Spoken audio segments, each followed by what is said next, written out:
Please welcome Eric Dayton, co-founder, Askov Finlayson. Thank you very much, and thank you for having me here this morning. It's really an honor. My name is Eric Dayton, and perhaps the most important thing you should know about me is that I'm from Minneapolis, Minnesota. And I'm curious to know what comes to your minds when you hear that. What are you picturing right now as you think of my home state? If I had to guess, your mental image probably looks something like this. Or maybe, given that this is a retail crowd, you're picturing this. I went to college on the East Coast and graduate school out west, so I have a pretty good sense of what folks from other parts of the country think of Minnesota, and it's often not pretty.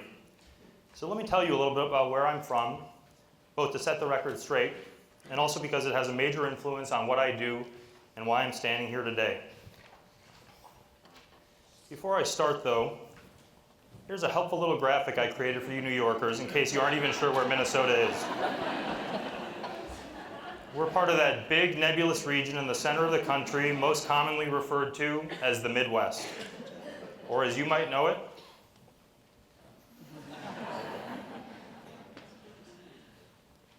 I was born and raised in Minneapolis, a fifth-generation Minnesotan.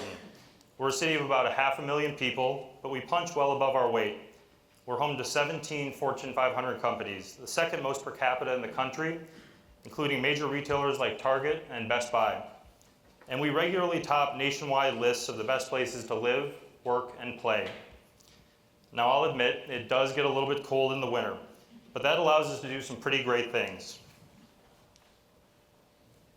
Like having cross-country ski races right through our city, or hosting national outdoor hockey championships on our frozen lakes. When it comes to my hometown, those of us who know it, love it. In 2009, I moved home to Minneapolis and purchased a rundown warehouse in an old industrial part of the city. With my brother as my partner, we spent 2 years restoring the building, and in 2011, we started 3 small businesses inside. The first was The Bachelor Farmer, a 100-seat restaurant focused on the ingredients and culinary traditions of our region. This is our dining room, and if I may, we're very proud that just last month, our chef won a James Beard Award for his great work in the kitchen. Downstairs in the basement of the building, we opened a small cocktail lounge called Marble Bar. If you're ever in Minneapolis and looking for a good drink, we've got you covered. And then finally, a couple of months later, in the fall of 2011, we opened Askov Finlayson, a small 1,000-square-foot men's clothing store adjacent to the restaurant. The Bachelor Farm and Marble Bar both took off right away, but Askov Finlayson started out more slowly. After about a year, my brother and I sat down and tried to figure out what the problem was.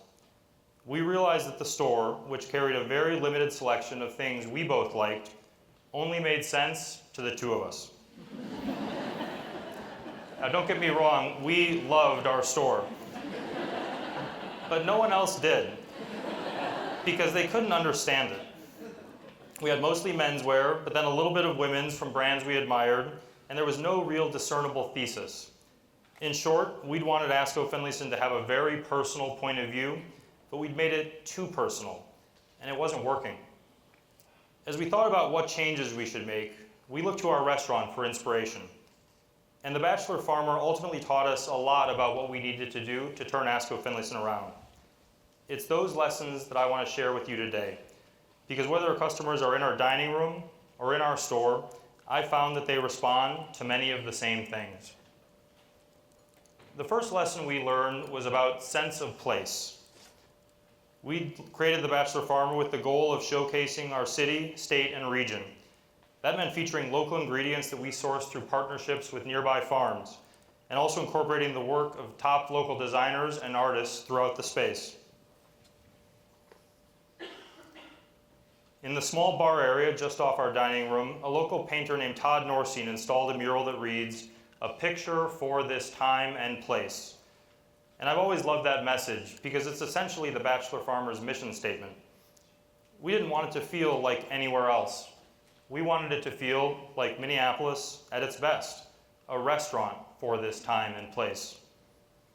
And so we started to think about what that would mean for a store. What would a men's clothing shop rooted in Minneapolis and representative of our state and region look like? We decided to try to find out, and that became the mission of Askov Finlayson.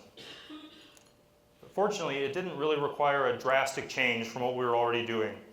A lot of the brands we carried reflected Minnesota sensibilities, like good value and high quality. But we made a few edits, like dropping women's from the store, and then expanded our offering with a specific and clear point of view in mind. We blended tailored clothing with outdoor apparel because guys need both on a regular basis where we live. And as the store evolved, people started to understand it, and it started to work. We then went further with this idea. We didn't want to just represent our part of the country, we wanted to help define it.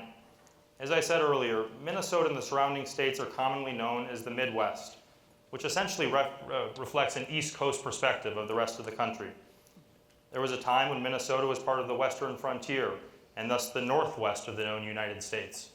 As that frontier pushed west, pushed onto the west coast, our part of the country was just midway to the west, or the Midwest, or even worse in my opinion, the upper Midwest, as if you were giving someone really vague driving directions from New York City. Again, drawing inspiration from The Bachelor Farmer and a trip I'd taken with our chef to Scandinavia, or the northern Nordic region of Europe, we wondered if there was a more accurate, more specific identity for our northern part of the United States. So we tried a little experiment. We made hats. We figured that if people liked the idea of our region as the North instead of the Midwest, they'd buy a hat and show their pride. It was really that simple. We ordered 150 hats, which may not seem like a lot to this crowd, but we never sold 150 of anything at the time. They were knit for us right in Minnesota, and we introduced them in the early fall of 2013, thinking that would certainly be enough to last us through the holidays. But they sold out in 4 days. And what we noticed is that we really didn't have to sell the hats or the idea at all. People just got it intuitively. And since then, some remarkable things have happened. First, there are now thousands and thousands of people showing their northern pride, not just in Minnesota, but all across the country and even around the world. And what started as a fun little idea and a very simple test has become much bigger than hats. It's become a movement. Second, the press took notice. It started with local coverage and then really exploded with this Wall Street Journal article, which ended up being one of the most read and shared articles on their website for 3 straight days. The coverage from the Journal led to more press interest, which only reinforced the momentum of the movement. And amazingly, this idea of our part of the country as the North started to become real. Which one are you guys laughing at? I'm curious. By the way, the Chicago Tribune article, we realized we were onto something when the Chicago Tribune put out this very sort of patronizing, condescending op-ed about the validity of this movement. You know, when Chicago is feeling a little threatened that you got something that's really got some room to grow. And so, let's see. So anyway, this idea of the North started to gain traction, and I want to share just a couple of examples. This is our professional soccer team, Minnesota United, and their new slogan and battle cry, "The North is Rising." But my favorite example of how far the North movement has come is Minnesota's upcoming Super Bowl. Take a look. We're a land of innovators, creators, scientists, and risk takers. We have thriving arts, theater, and music scenes. We have world-class restaurants. We consistently rank among the healthiest, most active communities in the nation and inspire people around the globe. And we're unlike anyone else who has ever hosted the Super Bowl. We are the North, the bold North, where working hard means playing harder, where we don't just face the weather, we embrace it, where our bold way of life amazes everyone who experiences it. And for 10 days in February 2018, that number takes a sharp turn north. Super Bowl 52. So what's the message in all this? Here's my take. In a connected, globalized world where customers can access just about anything, anywhere, from their phones, I don't think people respond to universality. I think they respond to specific, to a point of view. When we travel to a new place, we don't want to eat at the Cheesecake Factory. We want to try the great local restaurant we read about because it helps us more fully experience and connect with where we are. By being rooted in where we're from, Askov Finlayson has been able to stand out in a crowded landscape of small independent stores across the US. And the response hasn't just been a local one. We found national and international enthusiasm for the North movement and what we're doing in our part of the country. Counterintuitively, it was by being specific, not universal, that we were able to achieve broad appeal. The second thing we learned when we looked to the Bachelor Farmer, as well as Marble Bar, was that Askov Finlayson was the only one of our businesses where we weren't really creating anything. In our restaurant, we developed our own recipes, cook and serve our own food, everything made from scratch. Similarly, while of course Marble Bar serves classic cocktails like old fashions, martinis, it's our original cocktails that are most popular and have helped build the bar's reputation for creativity. But in Askov Finlayson, we were only selling products made by others. And that started to feel a little unsatisfying. It also contributed to the challenge of differentiating ourselves. This brings me to a point that I've been thinking about a lot recently, and it's going to require me to use a bit of a dirty word, at least in my opinion, and that's curate. The idea of shopkeeper as curator has gained a lot of traction over the past decade or so, to the point where I think we're maybe all a little tired of hearing it. But in today's marketplace, it's very hard to compete on curation alone. Our store has a mix of brands that's unique to Minneapolis, and most of those brands we introduced to our city and can only be found locally in our store. But if you go to just about any other city in America, you'll find those same brands represented by good stores, not all that different from our own. And then once you go online, forget about it. It's all available, and someone else probably already has it marked down. Now, I'm proud of the mix of brands we select for our store and how we buy from those brands, as I do think it's unique. We're making decisions for our customers so that they don't have to, and I think there's real value in that. And I will always take pleasure in discovering a great new brand and introducing our customers to their products. But we realized that if we couldn't offer products that were only available in our store and on our website, we were going to be in real trouble. One way to accomplish this is through collaborations, which is something that we enjoy doing. But we wanted to go one step further and create our own products. And so we started a brand. Beginning in 2013, with a single style of work pants available in 3 colors, we've since grown Askov Finlayson into the best-selling brand in our store. It represents an even more significant share of our online sales and has reinforced our belief that if you want people to come to you, you have to offer something that they can't find anywhere else. And so now, whether you walk into our restaurant, bar, or shop, you'll find original creations, and that's very important to me. The third and final thing that I'd like to touch on, which again we took from the Bachelor Farmer and applied to Askov Finlayson, is how we think about service. When we began looking at customer service, we realized that our training program was much more extensive for new servers in our restaurant than it was for new hires in the store. I'm not even sure why that was, but I guess we originally thought that service standards needed to be higher for hospitality than for retail. We also noticed that our customers had basically the same questions when they were browsing the shop as they did when they were browsing our menu. Where was this made? Where's it from? Tell me about how it's made and the people who make it. Why is this a good value for the price? It turns out that buying a nice bottle of wine isn't all that different from buying a high-quality piece of outerwear. In both cases, there are certainly cheaper options available, but people are willing to invest a little bit in the things that are important to them. However, that only holds true if they can feel good about what they're buying and the price they're paying. And we found that what customers respond to are great stories told by nice people. It's really that simple. It starts with making sure the stories behind everything we offer are ones that we're proud to tell. Whether it's the ingredient in a dish, a beer we offer on tap, or a pair of boots in the store, we should be excited to provide the details when asked. If the story behind a product is one we're a little uncomfortable telling, that's probably a sign the product doesn't belong.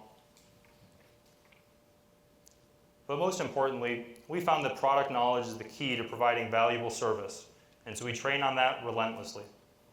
Oftentimes our customers walk in the door knowing a lot about our products already, whether they're really into bourbon or denim. And so we have to work hard to make sure that we know more. We now apply essentially the same service and training philosophy across all of our businesses, and we cross-train as much as possible. In order to accomplish that, we close all of our businesses for a full day, twice a year, to focus on education and building a common team culture. It's an investment, to be sure, but one that we think pays off.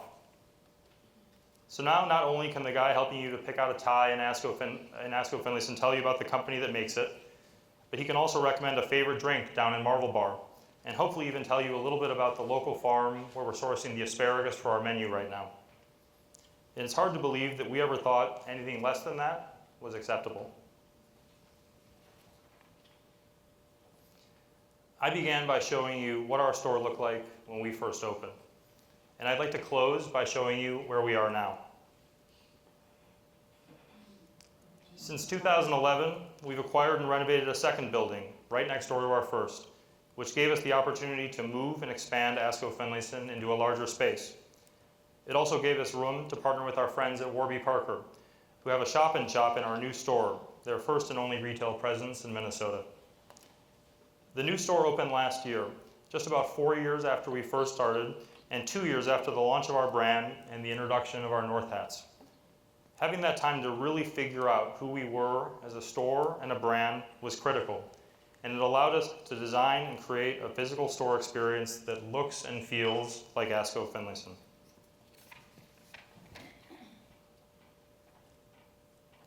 Once we relocated, we took the old store space and turned it into a daytime cafe extension of the Bachelor Farmer. Between the restaurant, the bar, the cafe, and our store, we now have a great ecosystem on our corner of what's become the most dynamic neighborhood in downtown Minneapolis. And this is the team that makes it happen, all day, every day. We're just over 100 strong, and if you ever make it to our part of the country, we look forward to showing you some northern hospitality and sharing with you an experience that hopefully you won't be able to find anywhere else. Thank you.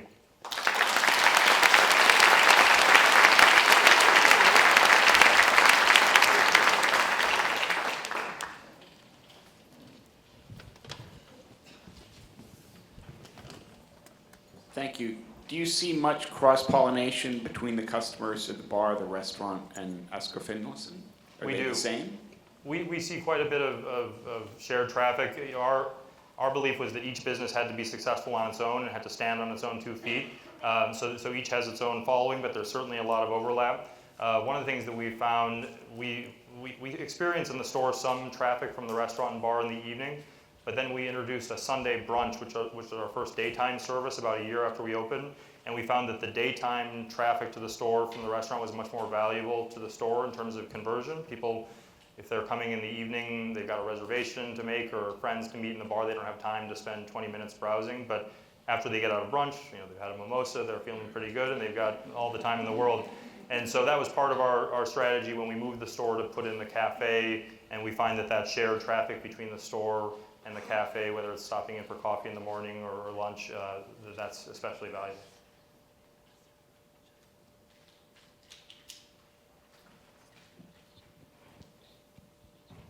Is there an online aspect to what you're doing?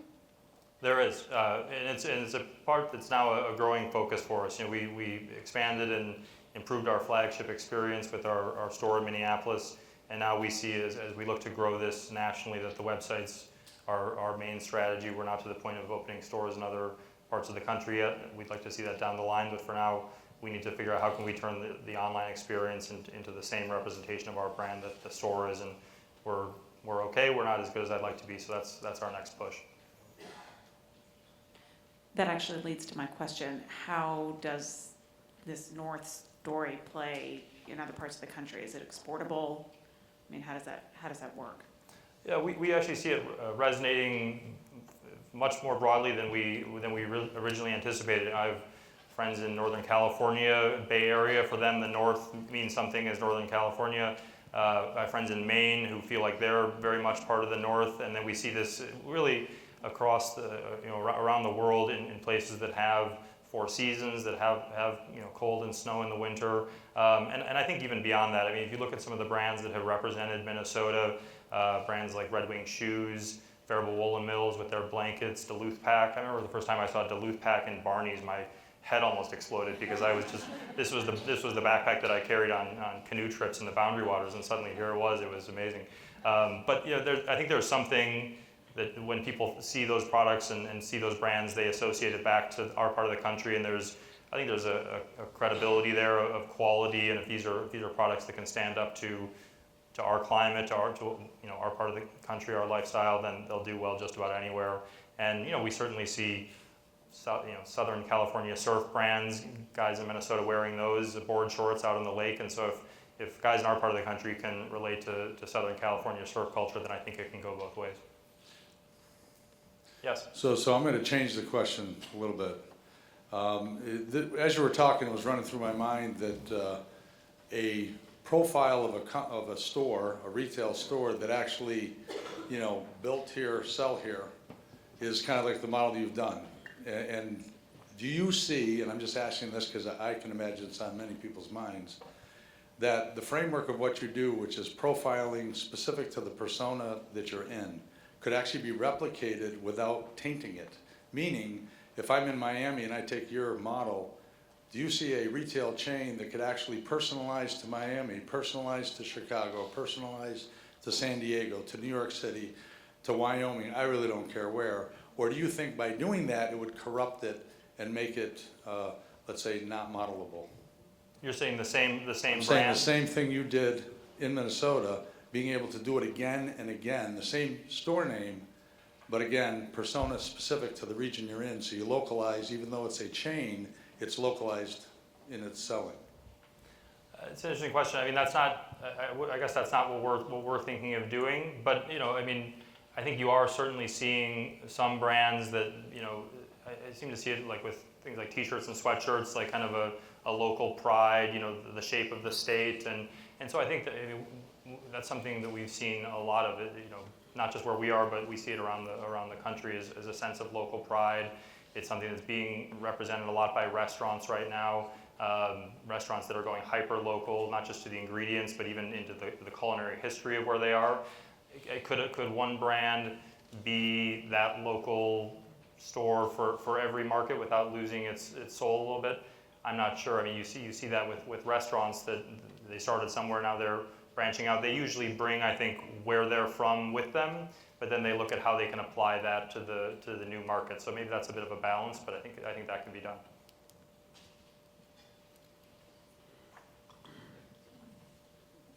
Yes. Congratulations, it's really inspiring. My question is, when you talk about like more stores in the future, do you think of retail on its own, or do you think of it's with like its synergy with the restaurant and the cafe? Yeah, I think the restaurant, thanks for your question, and we've thought about this. I think the restaurant is probably the least replicable, just because it is so specific to the ingredients that we source and the heritage and culture of our city and state. I think Marble Bar could travel a little bit better, and we've looked at that opportunity, and I think the cafe could travel as well. And because that's part of our DNA, is having the combination of businesses.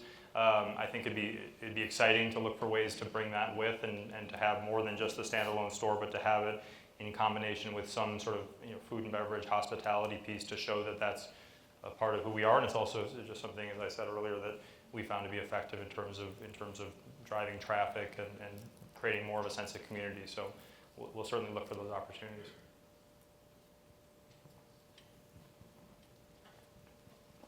Do you have, excuse me, do you have a model or any thoughts on your product mix and how much of it is local versus curated, to use that word? Yeah, we're not a store or a brand that's been just made in Minnesota or even just made in America. As we've started to do our own product, we've been mostly domestic in our production. A lot of what we make is made in California. We started working with the factory in Toronto, and then I guess for the first time we went beyond North America, and we partnered with a mill in Scotland for sweaters. And so we're kind of, I would say, quality driven first, and then we think about geography next, and always I would say with a preference for local when we can. In Minnesota there just isn't really a lot of resources for garment production. domestic next, and then beyond. It's sort of actually how we think about the restaurant. I mean, we source a lot of local ingredients, but really what we're trying to do is find the best quality ingredients at any time of year, and that often means you look locally because the ingredients have to travel the shortest distance, they're the freshest. But look, if we're selling halibut on the menu, it's not Minnesota halibut, I can tell you that. So, there are times when we've got to, when you have to look elsewhere because there's something that you want, and where you're not the best at that, but someone else is, and so then you find that partner. Yes? Hi, how was the partnership with Warby Parker originated? Who approached who, and how does that enhance your in-store experience and story?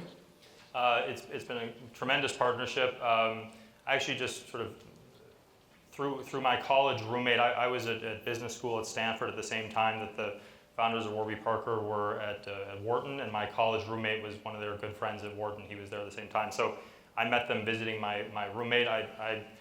I can say I met them back when their entire company's inventory was on one bookshelf in one of the guys' apartment. And they've obviously had tremendous success since then, but we just kind of stayed in touch. When we first talked, we were in that first small store, and we just didn't have any room to give them, and so it wasn't the right timing, but then we kind of touched base again just as we were about to do this larger flagship store, and we then had the space to be able to give them what they needed, and we always knew that it would be an exciting brand to partner with, and it's been terrific. They've got a tremendous following. They drive a lot of traffic into the store, and it gives us a chance to introduce their customers to what we're doing and vice versa, so we've been very happy with it.